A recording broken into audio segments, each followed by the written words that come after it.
在 APEC 期间举办的传习会，美中是无讲到台湾议题。今仔外交部长林佳龙伫例会议指出讲，这是美国方面稳定支持台湾的表现。明年 APEC 会伫中国亲自来举办，中国外交部实中强调讲，台湾敢会当参加，重点是爱遵守一中原则。也毋过，林佳龙是强调讲，中方讲的条件已经违反中国伫个争取主办权的时，讲会来支持保障咱台湾参加的承诺，咱会来捍卫权利，卖来协调理念瓦近的国家做伙反制。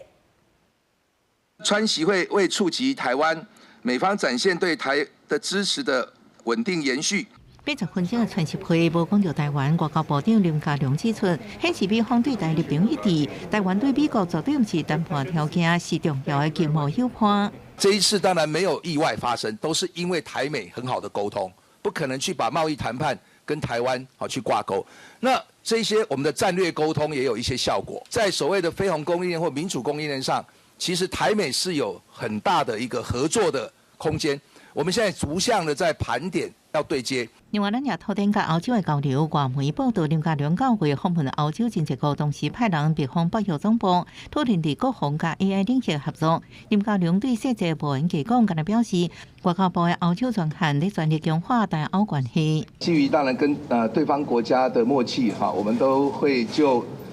一些讯息的处理那么建立一个共识。基本上强化对欧洲关系是我们现在外交部的重点。明年 APEC 会伫中国深圳举行，对中国外交部指台湾参加的关键伫咧遵守一中原则，林佳龙无法度认同。我们在去年不但是争取到平等参与的所谓中共的一个书面的承诺而是在各国见证之下，如果白纸黑字它都可以违背，那我想我们也会当然会强力的这个捍卫我们的权利。APEC 强调的是共识决，是我们台湾不同意的话，它很多声明也不能够通过。林佳龙强调，中方的附加条件已经违反承诺，台湾的捍卫自身的权利，也协调理念接近的国家来反制。记者综合报道。